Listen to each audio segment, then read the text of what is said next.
It's the PHNX Coyotes podcast brought to you by the one and only DraftKings Sportsbook, America's top-rated sportsbook. Download today using code PHNX and place a $1 football bet and get $150 in free bets. It's just that easy. Good morning. It is. Yeah, got the coffee. Petey brought us coffee. I did. I bought coffee today. I didn't know Petey was bringing me coffee. Honestly, I don't expect anything but abuse from Petey. So. It's true, but I also didn't know that no one's here this early.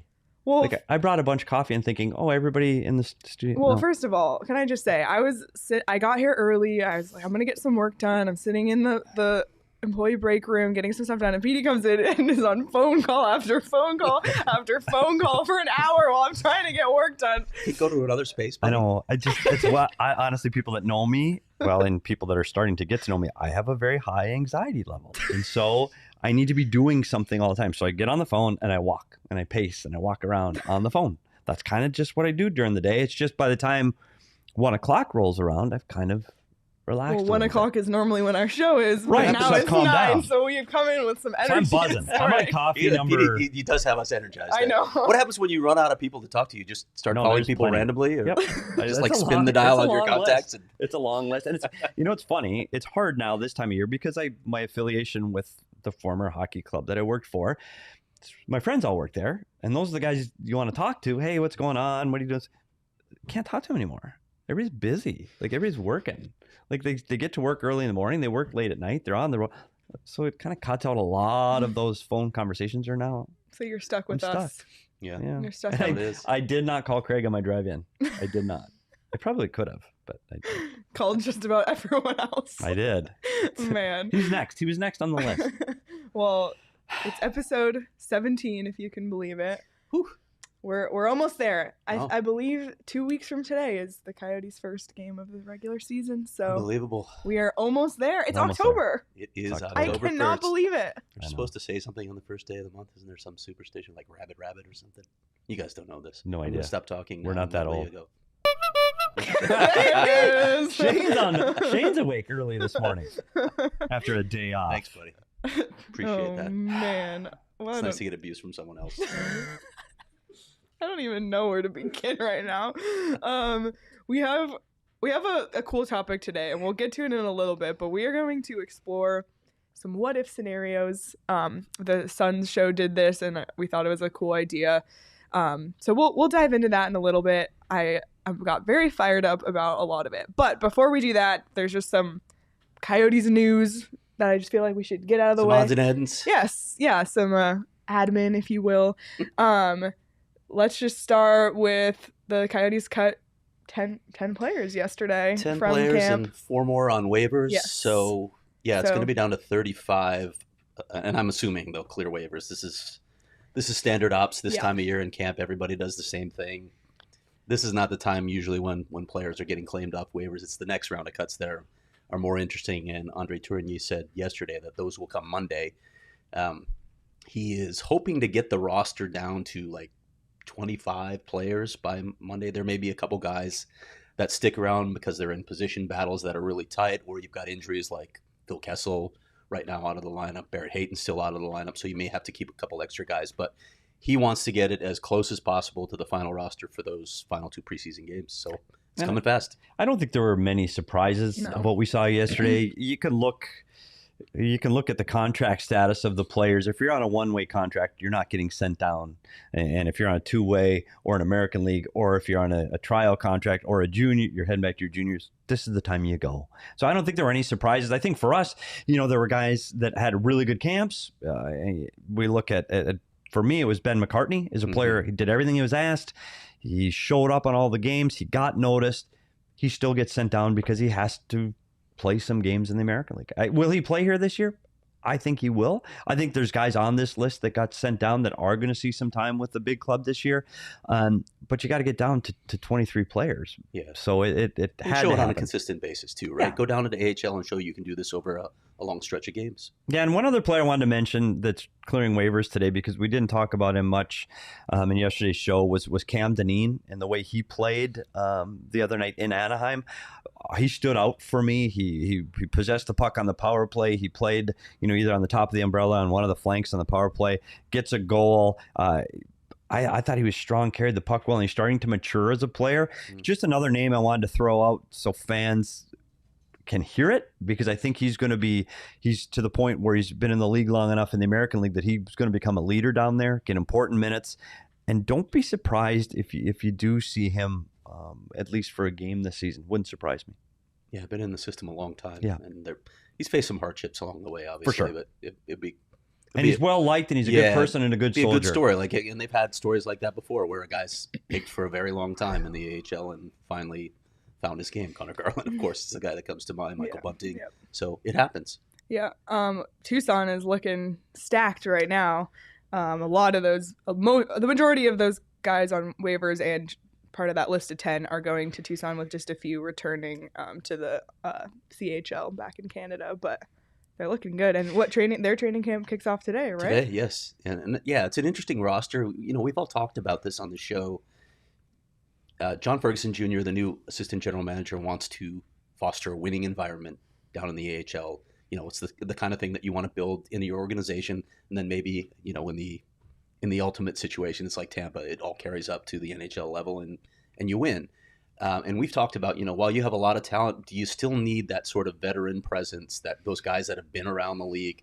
That's why I look at guys, I wonder what's going to happen with a guy like Liam O'Brien. Could he be best served for the organization to be down there and give him that presence? I'm really curious to see how they're going to manage all that, because there's some potential there if they have the right players to complement all of those prospects down in Tucson.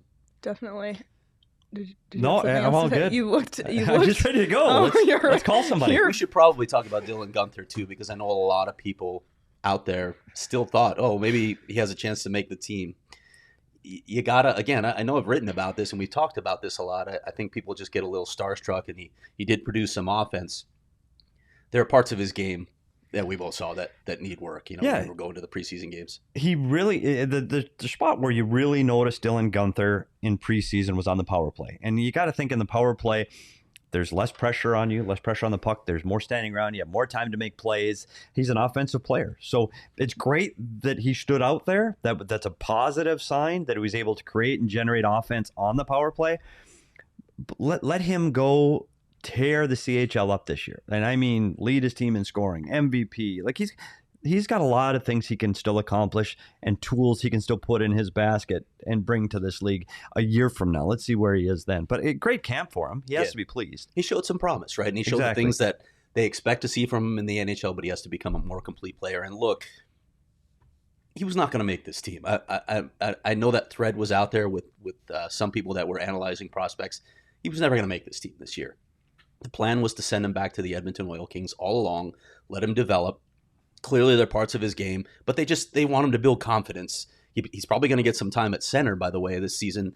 I spoke to his coach, Brad Lauer, a while ago, and again briefly this morning. So the Oil Kings start their season today. He's not going to play in the season opener because he just had a travel day, but he'll be in the lineup on Saturday. So get it going in the WHL. And one last thing about the guys that got sent down, and I think that's one of the things that PHNX can provide. We got to talk about these guys for almost 2 weeks. Like, we got to talk about Liam Kirk and Matthias Michelli and Dylan Guenther. So now they're names that Coyotes fans can recognize, and I'm glad they had a platform and a forum to get talked about, because they deserved it. And I know we might not hear from any of them for a while, but it was nice that they got a chance to be heard and learned about by the Coyotes fans. So I'm glad that they had a forum, even if it was brief. You were also making your phone calls this morning. Why is everybody doing far fewer than Petey? I just wanted to know what the plan was. I don't want anyone to call me before 9 a.m. That's how you get the scoops and what's going on. What do you got going? Like, maybe the best time to reach a coach is early in the morning, because they're up at the crack of dawn anyway, prepping for whatever they're prepping for, just stressing. Yeah. And you know what? They need a diversion too, honestly, because they need to step away, get out in the hallway and take a phone call. It sometimes is a good time of day. I get that. I don't want anyone calling me before 9. Before 9? Okay. Wow. Well, you're 24? We're here. We're on the air at 9. 25 years old? Like, just wait. Like, I used to be able to sleep till noon. I'm 53. I'm a morning person. Well, no. Morning person. No. You don't get till 9. That's not a morning person. Let me rephrase. I have way more energy in the morning, but I do not like being spoken to within 90 minutes of waking up. Call my mom and ask her. She will tell you. On that note, we have ordered a prop apparently for the show. Do we know delivery date yet for this sign? I believe it is not this coming Monday, but the following Monday. Should we say what it is? I think we should, because we've struggled a little bit with when one person is coming in to talk about a topic and the other person should shut up, and that's clearly a problem with Petey and I anyway. I know, knowing when to shut up. So Leah has ordered a sign that. Go ahead. I'll let you. Yeah. So at golf tournaments when they need everybody to be quiet for the golfer, they hold up the quiet please signs. I ordered one for our show that I will be utilizing to make Petey and Craig stop talking. Yeah, I know. It could have been worse, right? It could have said stop talking or simply shut up. Yeah. Yes, I was trying to be respectful, Thank you. but Appreciate that. Quiet. It's actually a really good idea. Because once you get it started, it's hard to stop. Yeah. We know. Oh man. Okay, another little note. Craig, is there any update on Barrett Hayden? Just day to day at this point with a lower body injury. Hey, at least they're giving always us, vague. Yeah, well, and in the preseason, I don't even expect that much. So yeah, and it's nice to know. Andrew Ladd as well, lower body injury day to day. So those two guys are out of the lineup right now. You look at the Barrett Hayden line on the game the other night, on his time on ice, and you rely so heavily on NHL stats, and in your job, and in the media, and even coaches rely on those stats. So if you look at the time on ice stat line for Barrett Hayden, he gets injured 4 minutes into the second period, right on the goal that was scored where he assisted. Great play, by the way, on his forecheck. He slides kind of, not awkwardly, but he falls down and slides. I'm sure that's when he was injured. But then you see way down, there's another shift with 3 minutes left in the period. And so I went back and looked at the footage. It was number 39, not 29. And therein lies the problem of analytics and stats, because that stat line now would carry over for time on ice, and it would be credited to Barrett Hayden for the remainder of the season, and all of his stats would be based on time on ice that he wasn't even on the ice for. Bad data in, bad data out. Right. And you're relying on someone standing in the press box hitting a button, and 39 looks like 29 when his jersey was tucked in, and that's how bad analytics happen. Anyway, so I went back and I said, well, he played again. What do you mean? He couldn't have been hurt there because he played again. So I had to go back and look at the footage, and he was actually out from the goal, which, by the way, was an outstanding forecheck goal created by Clayton Keller. Nice play, yeah. Nice play. They had I don't know if you saw the highlight, the camera angles too in the preseason. You can't even, I think Lawson Krause didn't come into the picture until he was on his knee already celebrating the goals. It was a hard game to watch for those fans that did watch the game online. I know we talked about it briefly yesterday, but it was hard to watch. This streaming stuff is tough. Yeah, camera angles. The audio was 30 seconds. Listen, I'm thankful that they actually did it. I was on the phone with Ducks PR. Shout out to Alex Gilchrist. They were trying to make it happen all day. I don't think it was planned initially, but yeah, it was a little rough. Well, it gives us a chance to plug some Coyote stuff happening this weekend, because we're talking about streaming. Coyotes play tomorrow at home, Gila River Arena, 3 o'clock, Anaheim. No streaming available on radio, 98.7. So you can listen to Bob Heathouse along with, do we know? Is it Luke? I don't know yet. I haven't checked. I don't know. Sun Devils open that day too, that night. Oh, yeah. UMass Lowell. So big day of hockey. I'm doing a double dip. I'm going from one game to the other. Oh, that's fun. And then Sunday, Coyotes travel to El Kraft Paso, Hockeyville. Yep. Texas, Kraft Hockeyville. That one will be available on streaming on NHL.com, 6 o'clock local time. So people can actually tune in. And I'm assuming that stream will be a little more thought out. The NHL involved, you would hope, yeah. Last year that deal, so they need to re-up with Kraft Hockeyville, see how that goes. Yeah. But so I've been to El Paso. I've covered a couple Sun Bowls. So I've never been to El Paso, although I saw plenty of Twitter yesterday. Shane Doan, Dave Scatcherd, Taylor Pyatt. Yeah. I know. It's some old-time Yotes. Old blue eyes. Yeah. Well, yeah. Another day. Oh, man. Okay, another thing that, and I know I said this, and then Craig was like, that's old news. But it wasn't, because it was all over the internet yesterday. Just because ESPN put it out. So suddenly it's news gosh. Again. Well, the Arizona Coyotes are the only team to fully relax the team dress code for players, according to an ESPN survey. I know that they were relaxed last year, but I guess the news is that they are continuing to be relaxed. And I mean, I love it. I don't know what. And we haven't talked players, about it, right? If it helps the players play better, if they think it does, even go for it. Yeah, I don't care. But isn't that the trend across business nationwide? Yes. Should be. What are we doing in these suits, especially in climates like this? Yeah. Yes, it's crazy. And Arizona, I feel like as a whole, just in terms of business wear in general, like this isn't the place that you wear a suit and tie. Like New York City, you walk on the street, everyone's in suit and tie, blazer, everything. But not in Arizona. It's rare to see people in suits and ties. No, for two reasons, too. Is you've got the weather. It's hot, so it makes no sense to wear a suit. And two, this is the West, and things are just a little more relaxed and chill in the West, and not as bustling. Restaurants, right? You can go to restaurants in the East Coast, and you still have a dress code. Yeah. Here, it's like, don't wear gym shorts and flip-flops. Yeah. That's about it. Yeah. But you got to think of the dress code for me for professional athletes. So I think they should look moderately presentable.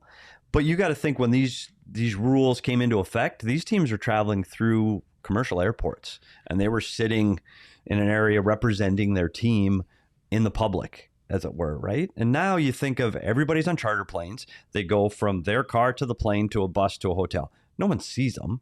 So I'm not quite sure who you're putting a suit and tie on for.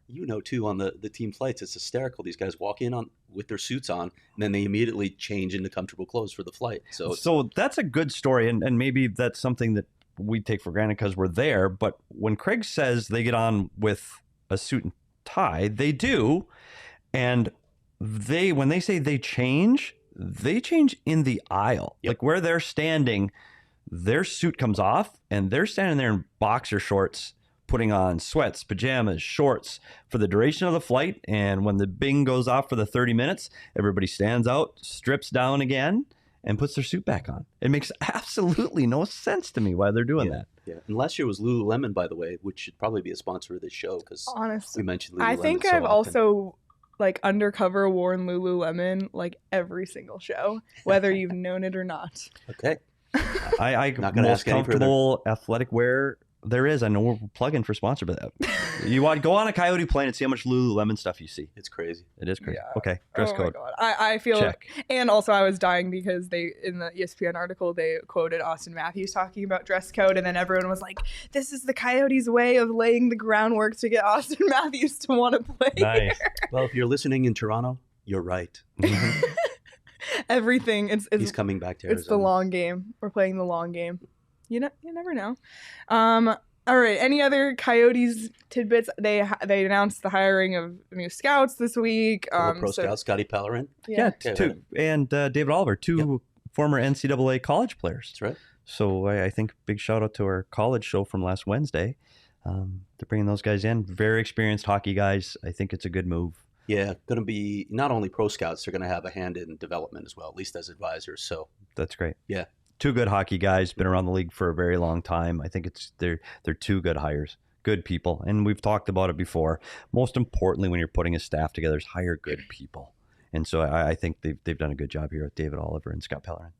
Great. Well, I'm ready to move on to our next segment. But before we do, I'm about to put our producer Shane on the spot. Sorry, Shane. I'm making sure you're awake this early. Shane is our betting host of our bet show here. And Shane, I just need you to tell me, and I'll just listen to you. What should be my DraftKings pick of the week for football this weekend? Well, so this is probably the worst week that you put me on the spot. The slate of games this Sunday are absolutely disgusting. All the lines are terrible. I almost put my DraftKings pick of the week as Houston to cover plus 17 at Buffalo, but I refrained from that. I'm going to go with the Steelers, they're plus 6. I forgot who they're playing. I'm saying this because the Packers. So the Packers are minus 6.5, and the reason why I'm picking the Steelers not to cover is because Matt Canada, the offensive coordinator of the Steelers, after such offensive struggles today, said we're not changing a thing, and that could mean two things: either that he's stubborn, which is bad, or that they have instilled self-confidence, which is even worse. So I'm taking the Packers minus 6.5 as my DraftKings block of the week. Wow. And after Aaron Rodgers' so week much better last than week, I could ever deliver, and how the Packers came through in the final seconds of last week, I like that. And by the way, having the bets guy as your producer for pick of the week. No offense, Jake. And Jacob just walked in by the way, wearing his DraftKings paraphernalia. He's got the new DraftKings sweatshirt. We all got some. I love mine. I was gonna wear it today. I'm gonna rock some DraftKings stuff in the next couple of shows here for sure. Yeah, you want to put your stickers on your laptop. I know. I forgot my stickers on my laptop. Man, selling the brand. Shout out to Shane for that tidbit because I didn't think about it at all. So thank you, Shane, for that DraftKings Pick of the Week on behalf of the Coyotes show here. And you can be sure to put in that pick using the DraftKings Sportsbook app. If you sign up using the promo code PHNX and bet just $1 on any football game this week, you'll receive $150 in free bets instantly, no matter what. So you can use one of those free bets on that pick or don't listen to us at all. I've said it all week. You can bet on NHL preseason if you're feeling really adventurous. I feel like that's hard. I cannot wait to start betting on hockey. We're almost there, 2 weeks away. So yes, DraftKings using code PHNX when you sign up. That's 21 and over, Arizona only. Gambling problem? Call 1-800-NEXT-STEP. New customers only. Minimum $5 deposit and $1 wager required. Eligibility restrictions apply. See DraftKings.com/sportsbook for details. Craig, what's going on Go PHNX these days? What do you have? I'm putting everyone on the spot. Let's go. a little pressure now. Well, the Sun Devils open tomorrow, so I'm going to be writing about that. But I've got some player features that I'll keep under wraps. But coming soon. Yeah, coming soon. Lots of player features. Before opening night, you've got a lot of player features. Oh, yeah. Well, that's all you can ask for as a fan. If you want to access those stories, you can become a member at gophnx.com. Sign up for the year membership, get a free t-shirt. I'm so excited to get my shirts. I cannot wait. But if you're unsure, you can do the first month, 50 cents. So yeah. Sassy. Are those shirts? We saw a tweet on they're shipping. They're now. They're coming. Yeah. I know members have been patiently waiting, but they're coming. They're can we get an update, by the way, on t-shirt sales? I know Cardinals are closing on everything. I'm the wrong person to ask for that. I just make sure the live streams look okay.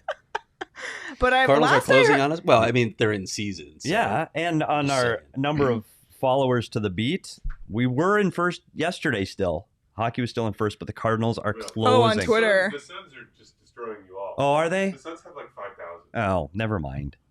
Yeah, no. Well, so you play in the Western Finals, or not the Western Finals, the NBA Finals? I think it was more. Yeah, and the shameless promoting of the people associated with that B2 might have something to do with it.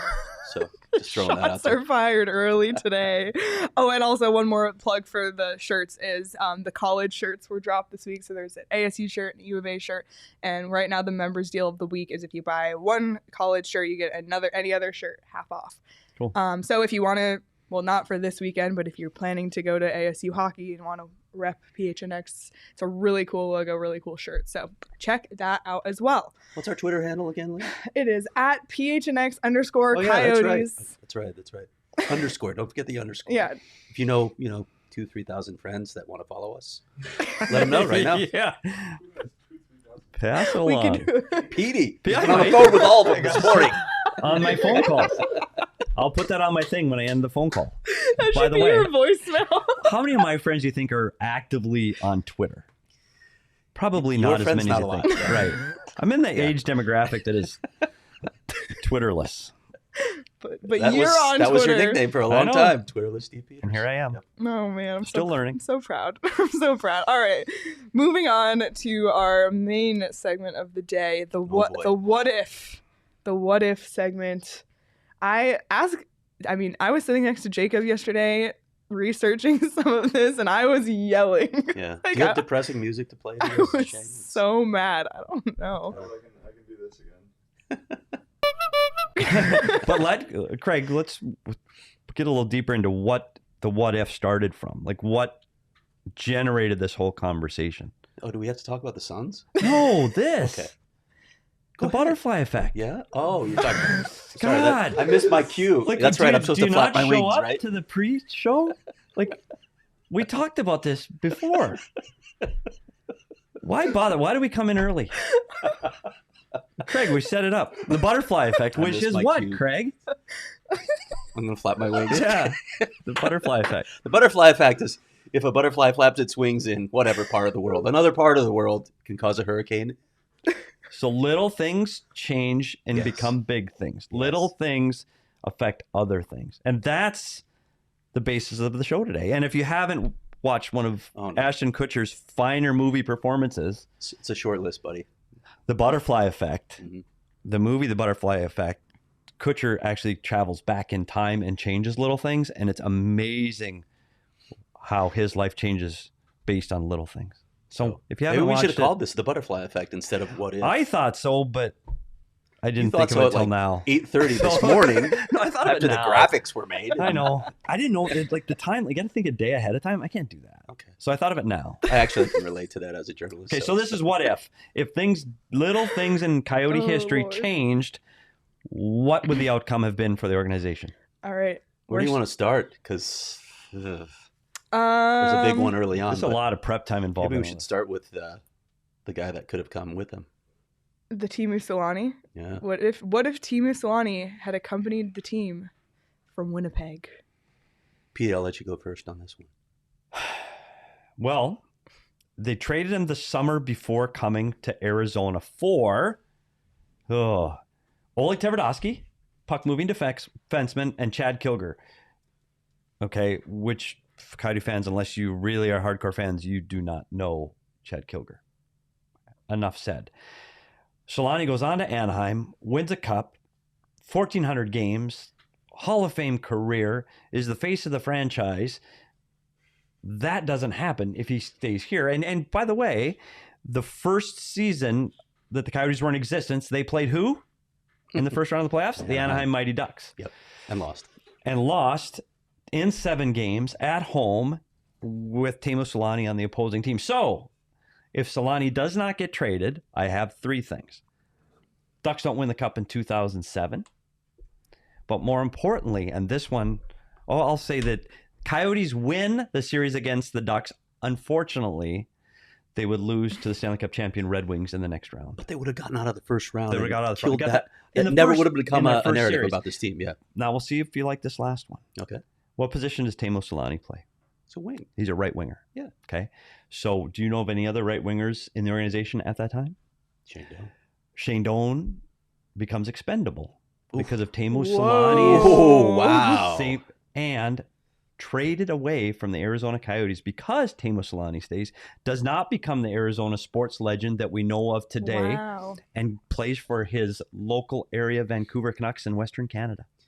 See, now you've given Coyote fans the only reason I've ever heard not to hope that decision. Selanne had come here, because that's the first time I've never heard people. I've ever heard someone not lament the decision. Shane Doan he was still an up and down player in the American League. Yeah. He wasn't a full-time NHL player at the time, and now he's an up and comer. And at that time too, you got to remember where the Coyotes were. They had some experienced players here, and Jim Schoenfeld wasn't a big fan of playing young players, and you saw those young players not getting a chance to play. And Shane Doan was one of those players, and the first round draft pick maybe becomes expendable and wraps them up into a player that helps them win right now, and all of this doesn't happen. Let's give people a little history on this. Part of that was money, and the thing was Selanne thought he was going to get re-signed, and then things changed. So it created a little bit of ill will between ownership and Teemu Selanne, but a little bit of it was money, and a little bit it was coming to an American market. They felt like they needed a face to market the team here in Arizona. And eventually they went out and got Jeremy Roenick, who was everything they could have asked for and more. Yeah. He sold the game here like nobody ever has. Even, I would say, even Shane Doan. Jeremy Roenick was willing to be that PR guy. You probably remember the ad that they would put up at America West Arena with him with the cucumbers on his eyes, getting his facial, and He did everything they asked of him, and it was genuine, too. That's the thing about JR. When he'd engage with fans, he'd just stay. He'd learn about them. He'd talk to them. It wasn't, okay, I got to do this. I got to get this obligation out of the way. He got to know people, so he did an effective job. But I had a talk with Richard Burke, the owner of the Coyotes, when I did that 25-year anniversary story. He was the owner at the time, and he said he called it the biggest mistake he's ever made. Wow. Yep.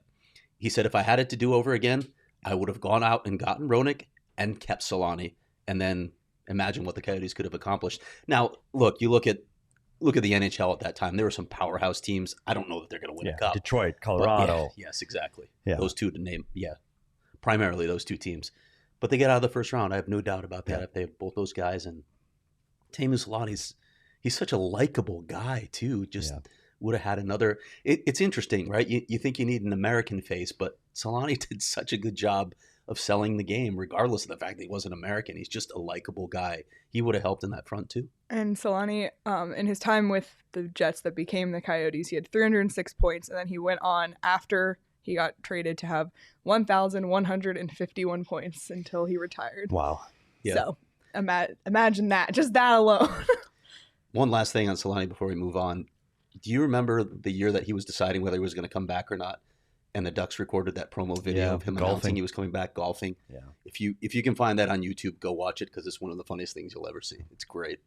Man, well, I want to stick on the subject of the Jets because one of the questions is, what if the Jets had stayed in Winnipeg? Well, first of all, we're not sitting here right now. A lot shorter show. Or would this be the Arizona Thrashers organization? Yeah, I think ultimately at some point, now you're seeing teams in Seattle and expansion and what's going on there. This is still a top 10 TV market. It's a major metro area. Ultimately would have had a hockey team. Where? I don't know where it would have come from, but they would have, you look at all the expansion since Columbus, Tampa, Atlanta at the time. Yeah. So there would have been a hockey team here at some point. That's crazy. If not for the Jets. Yeah. Like, who knows? I know. That one's crazy. All right. Where should we move JR, next? because we talked about Ronak enough. So we could move to him as a segue. What if Darian Hatcher hadn't shattered Jeremy Roenick's jaw? Petey had a front row seat to that one. I don't know about this at all. 3 games left in the season. What year was this? 2004. That makes sense why I don't know about it. Didn't live here yet. No, he was already gone by 2004. And I was a child. Game 1. What year was that? It was early in there. St. Louis year. Yeah, it was early in their tenure here. Please. What year was it? He's looking now. Well, no, I had a whole thing. I should have known what year that was. Yeah, 2004 they were already in Glendale. Everyone on the spot today. Well, I had it. But at any rate, he gets his jaw shattered on that huge 3 games hit. to go in the season against the Dallas Stars. Literally, his jaw breaks in half, and he's on the bench with his jaw sideways. Yeah. Coyotes going to play St. Louis in the playoffs. Oh, yeah, that would have been early because it was 99. Okay. It was 99. Because I was close. It all runs together. I'm 53.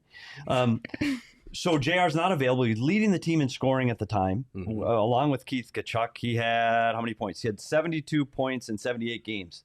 So leading the team in scoring, going to St. Louis, 3-1 series lead, can't close out, losing 7. 2 of those games went to overtime. He came back for the last one, too, if you remember. He came back to Game 7, and he probably shouldn't have, wearing a football-type helmet apparatus. Jaw wired shut, rubber bands Tried to play. That game 0-0 overtime. Grant Fuhr, Nikolai Habibul, and 0-0 overtime in Game 7. Are you kidding me? Unbelievable hockey.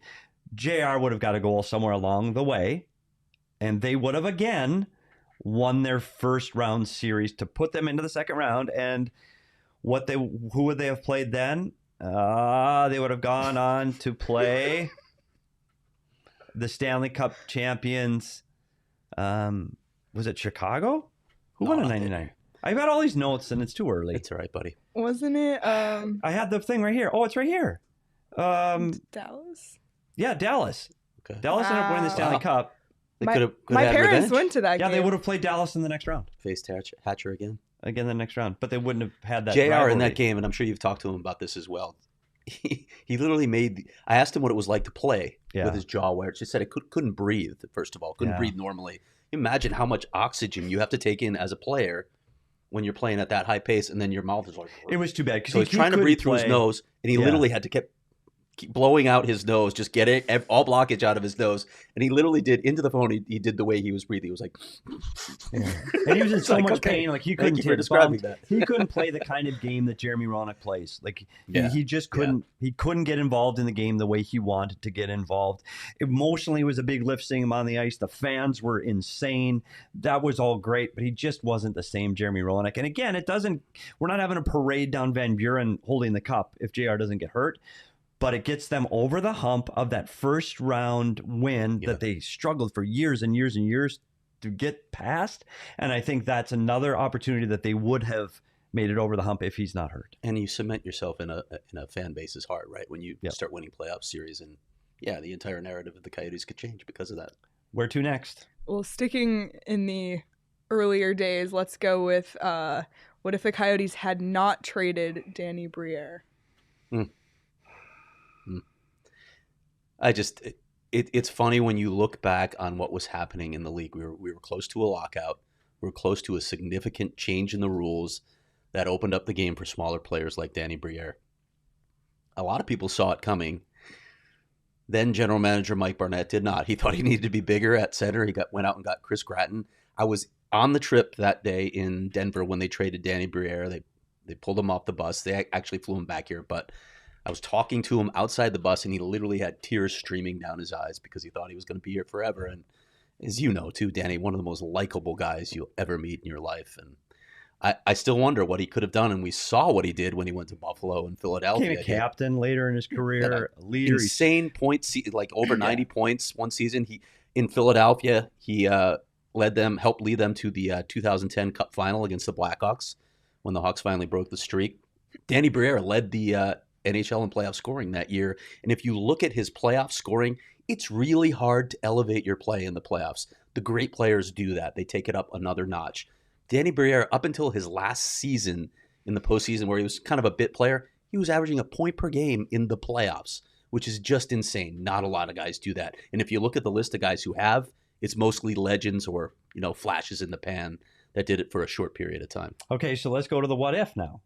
If he doesn't leave, becomes an alternate captain behind Shane Doan. Becomes that center depth player that the Coyotes have missed all along the way. Mm-hmm. In 2009-10, when they faced the Detroit Red Wings in the playoffs under Dave Tippett, Shane Doan is now playing on a line with Daniel Briere. Does not trip over the goaltender and go into the boards. Does not get hurt in Game 3. Continues to play the series. Coyotes win in 7.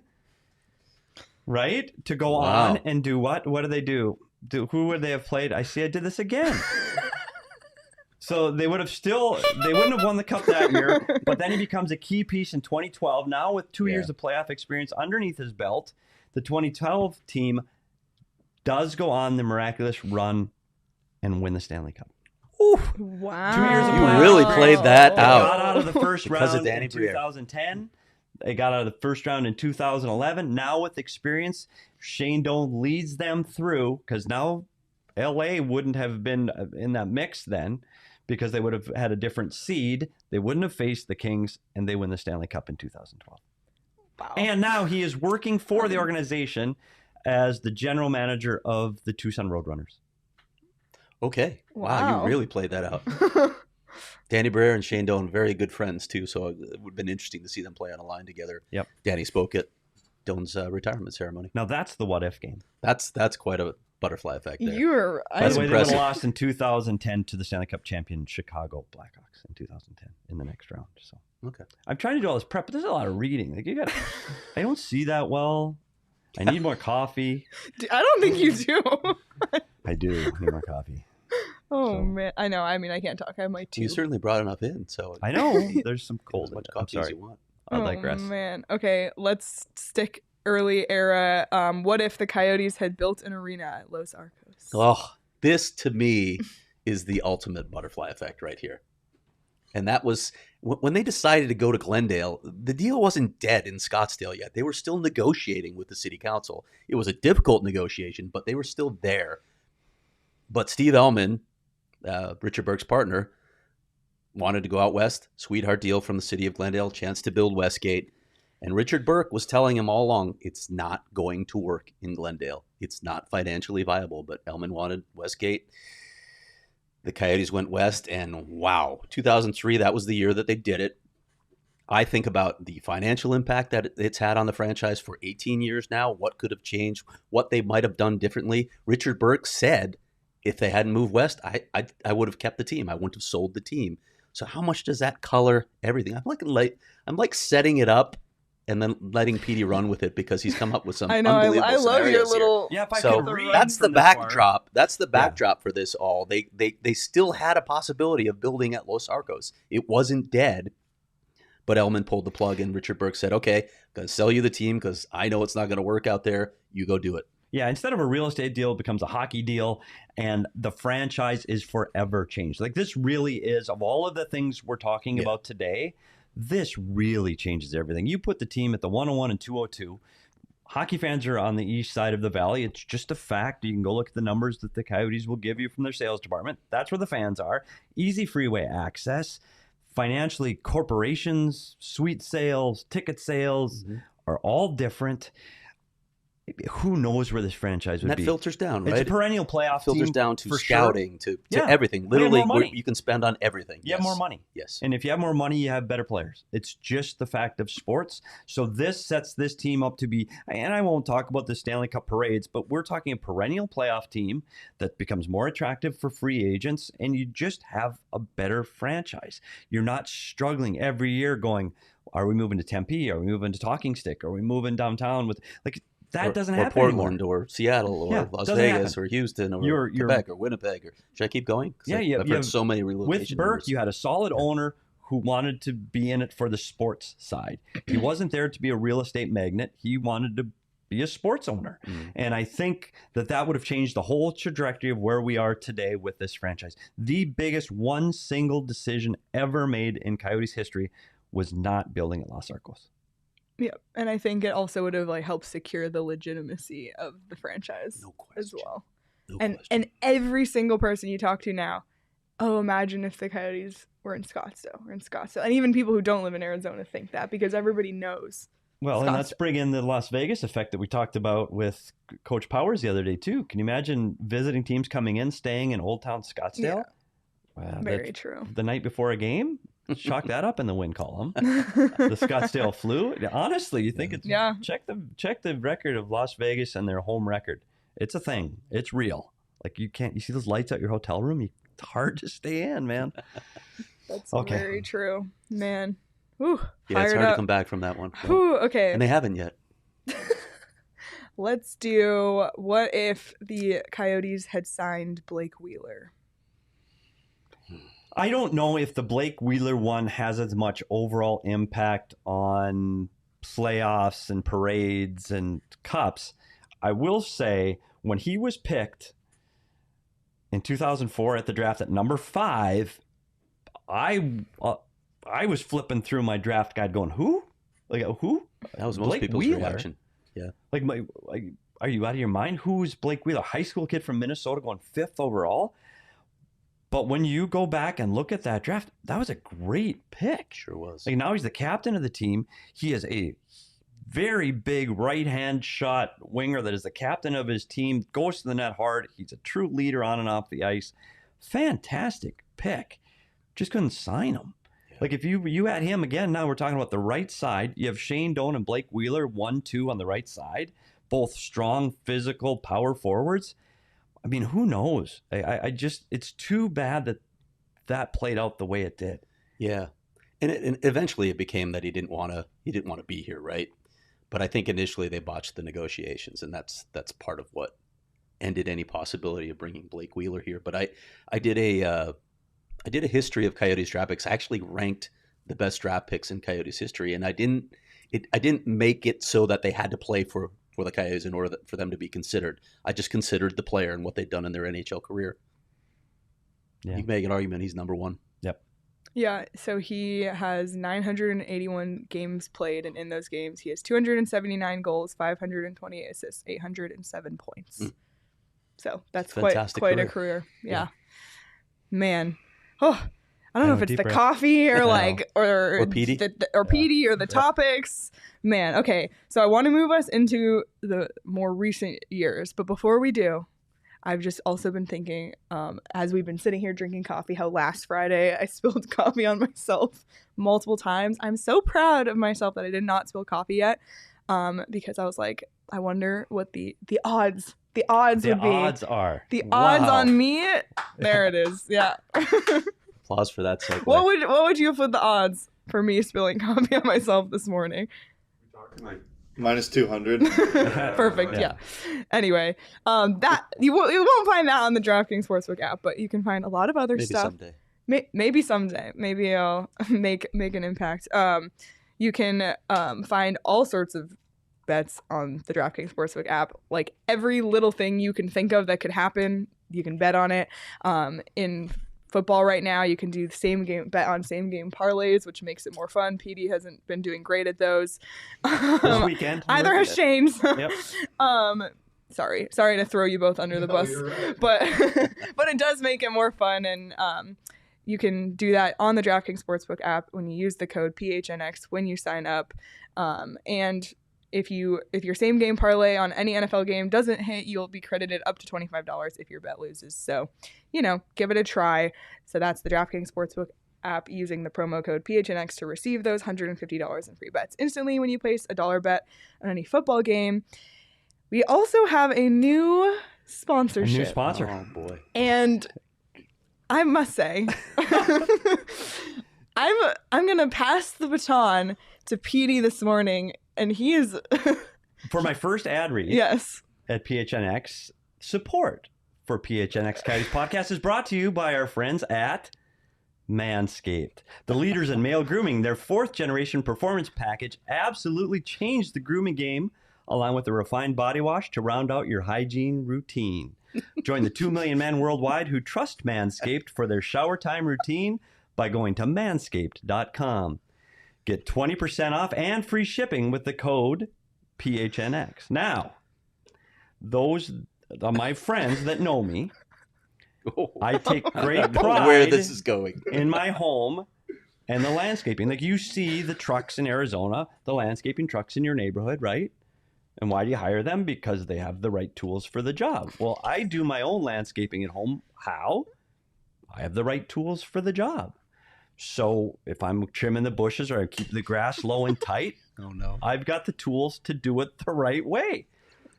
So when it comes to personal grooming, make sure you have the right tools, and the right tools can be found at manscaped.com. No nicks, no cuts, no fuzzy nuts. Get 20% off free shipping with the code PHNX at manscaped.com. 20% off plus free shipping with code PHNX at manscaped.com. Keep your balls trimmed, fresh and clean with Manscaped. And by the way, one last thing while I'm segueing out of this ad read, part of the package, the Performance Package 4.0, includes the Weed Whacker.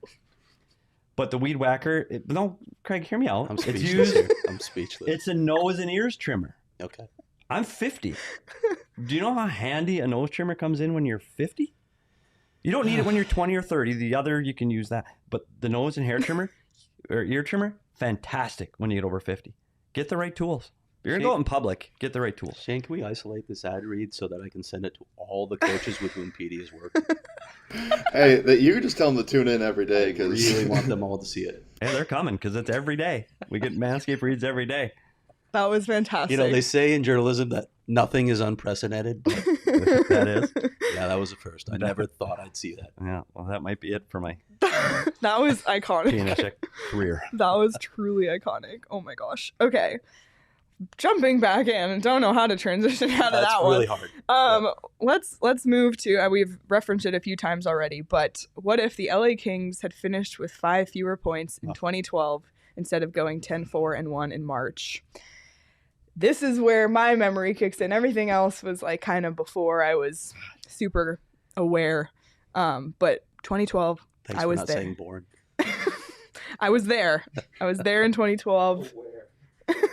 This one's hard though. If LA Kings don't make the playoffs that year, and you got to keep in mind where the Coyotes were at that same time. They were going on a 3-game road trip out of town.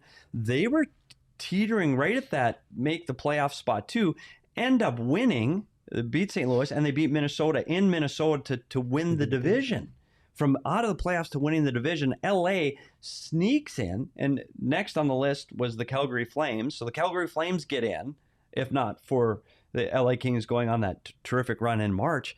And if you can go back and remember those playoffs, that LA King team was unstoppable. Mm-hmm. Regular season, incredibly average. Playoffs, you couldn't. They were too fast, too strong, too physical. So heavy, yeah. Couldn't move with the puck. It was unbelievable the hockey they played. Like, they rolled through teams. They did. So if they don't make it, it's Calgary. And the top team in the West that year, the Sedin brothers and the Vancouver Canucks finished first. And the Canuck fans, we've talked about on here many times. So they go in as the favorite in the West. So the Coyotes get through and play Vancouver in the Western Finals and the Sedins. And during that regular season, they were 2-1-1 against the Sedins. And the worst loss was early in the season. As the season progressed, the Coyotes found a way to beat that team. Go to the finals against New Jersey. In New Jersey, they beat earlier in the year 5-3 for their second cup. No doubt in my mind they beat the Devils if they get to the cup final that year. The Vancouver thing is something I've thought about because they were the number one seed, but we know some of the criticisms of that team. I think they got smoked by LA. First round, 4-1. It wasn't close. And they played a heavy game against them, and I think the Coyotes could have done that as well. So, yeah, I think they win the cup if LA doesn't make the playoffs, and that's really depressing to think about. You look at how once they got over the hump against Chicago, and I know that was Mike Smith that they carried them on their back through that series, but the Nashville series, the Coyotes were the better team. They were, yeah. And they got through that series. Now you're playing Vancouver, a team that isn't physical again, and I think the Coyotes could have matched and been more physical than Vancouver. They just couldn't be more physical than LA. That is, honestly, their best chance to win the cup. They had things going. They had the fourth line was chipping in. Mm-hmm. The goaltender was on a Conn Smythe pace. There was a lot of things going for this team in 2012. They just ran into a team that was unstoppable. Do you remember Derek Morris's goal in Game 1 from the red line? And when that went in against Jonathan Quick, I thought, it's happening. Yeah. This team can't be stopped. It's just a team of destiny. Yeah. And unfortunately, it changed. Yeah, that one was brutal. 2012, I still hold on to all these years later because it's really all that we have to hold really on is. to, and it's really depressing. And that leads me into our next what if the lockout had not followed the run to the 2012 Western Conference Final. It was the half-year lockout, so it was a shortened season.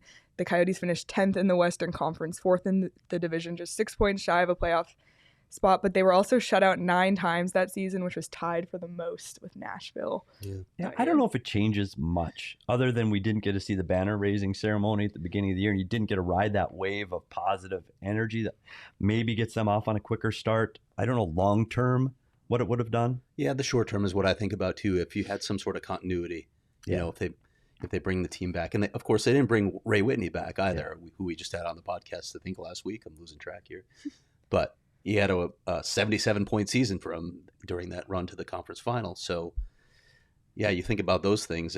If they had just had some continuity, maybe they build on that because they'd made the playoffs 3 straight seasons, and then they just missed. They flirted with it for a couple seasons, and then the wheels came off the bus in that. So maybe they sustained for a little bit longer. Yeah. Maybe. All right, jumping ahead a few years, and this is the one that was really getting me going yesterday. What if the Coyotes had not drafted Dylan Jerome in 2015? Well, when you look at the 2015 draft, it is stacked with great players. There's a little backdrop to this. I don't think the coach or the GM wanted to select Dylan Strome. They went with their scouting, the prevailing scouting opinion, which is probably what you should do because those are the guys that have seen the guys play most of all. But I think Don Maloney wanted Ivan Provorov. Tip initially, I think, wanted to trade the pick and get Dougie Hamilton, but was okay with Provorov as well. They wanted a defenseman. Yeah, they wanted a defenseman. But the scouts looked at the numbers that Dylan Strome was putting up with the Erie Otters, and keep in mind who he was playing with at the time. He's playing with Connor McDavid. So it does help elevate your junior points when you're playing with the best player to play in junior hockey in a decade.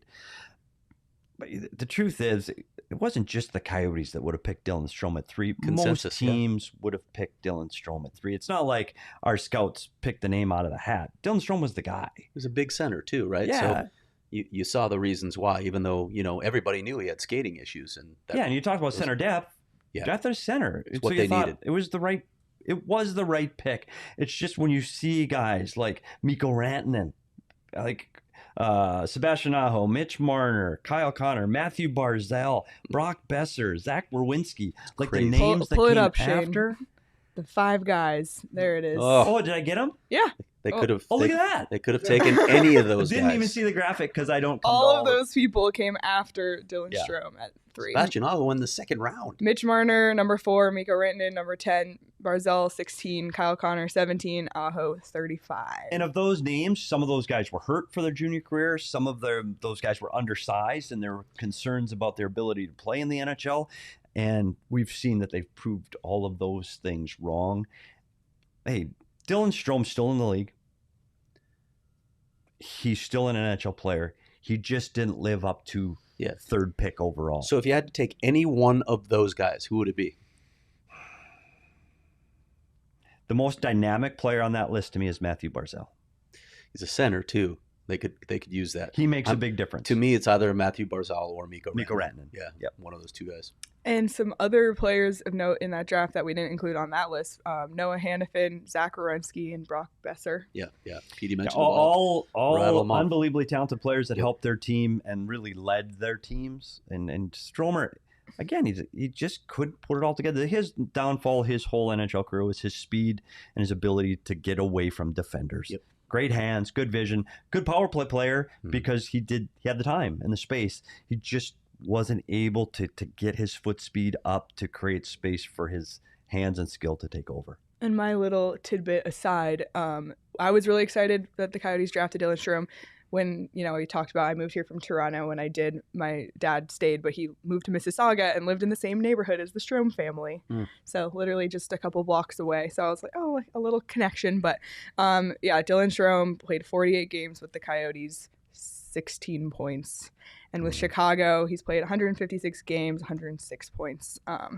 Whereas, all the other players we listed are in the realm of 258 points, 316, 250, 252, and he was expected a different role in Chicago too. Here as a number 3 pick, you expected him to be the guy. In Chicago, he's not expected to be the play guy behind Jonathan Toews. So, right. Yeah. So you play in a little different role. That's why he's had a little more success there. Okay, and this ties in to this. What if Austin Matthews had been born 3 days earlier? Which does what? The cutoff puts him in that draft. The cutoff date for the draft is you have to be 18 by September 15th. Austin Matthews' birthday is September 17th. So he would have been in the 2015 draft. Yeah, and I've talked to a lot of people who think he would have been the number 2 pick, but some thought he would be number 3. So you're either at that point picking Austin Matthews or Jack Eichel. So you've got your number 1 center. Yeah, we're no longer talking about Dylan Strome. It is funny though. At that exact time, gosh, Eichel was the guy. He's a special player, yeah. So it might have been Austin Matthews falling to the Coyotes at 3. Falling to the Coyotes. And can you imagine what a difference that does? Now the ownership is forced to spend money because you have to surround players around him, and where we would be this far into his career, I think it's a different path. Yeah. I mean, he is now the face of the franchise, and all of the things he is trying to do for Toronto and the league, he would be doing here. And, we all hope as Coyote fans that there is someday that Austin Matthews put a ton of Coyotes. We already said it's happening. We talk about it when he becomes a free agent. So he's a free agent. And, who knows? They always say, every free agent says it's not the money. It's the money. Yeah, it'll be the money. It'll be the money. Yeah. But I do think he loves it here. I know he loves it here. Without question, he'd love it. He'd love to play here. I wrote just the most innocuous Q&A with him when he was practicing with all those guys up at the ice den. There was literally not a hardball question among the questions. I posted, and Toronto just lost their minds. He's going back to Arizona. It was like they played out every scenario, and the outcome of every scenario was he's going back to Arizona. They couldn't find a way for him not to go back to Arizona. But how did you get there from this?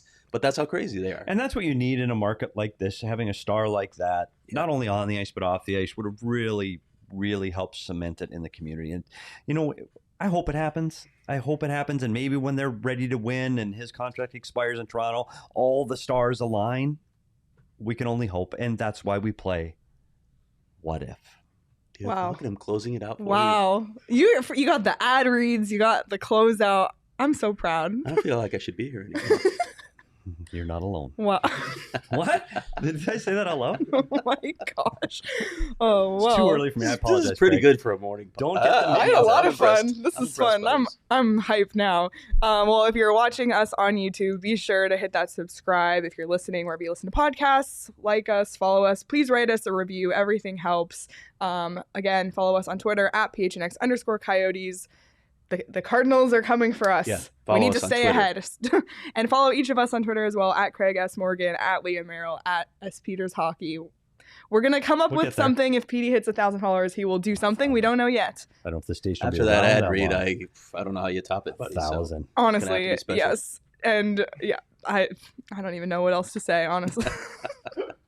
Check out gophnx.com, become a member, check out the PHNX locker, amazing stuff on there. I think that's it. That's a wrap. See That's everybody a wrap. on Monday. Great show, everyone. We'll see you next week.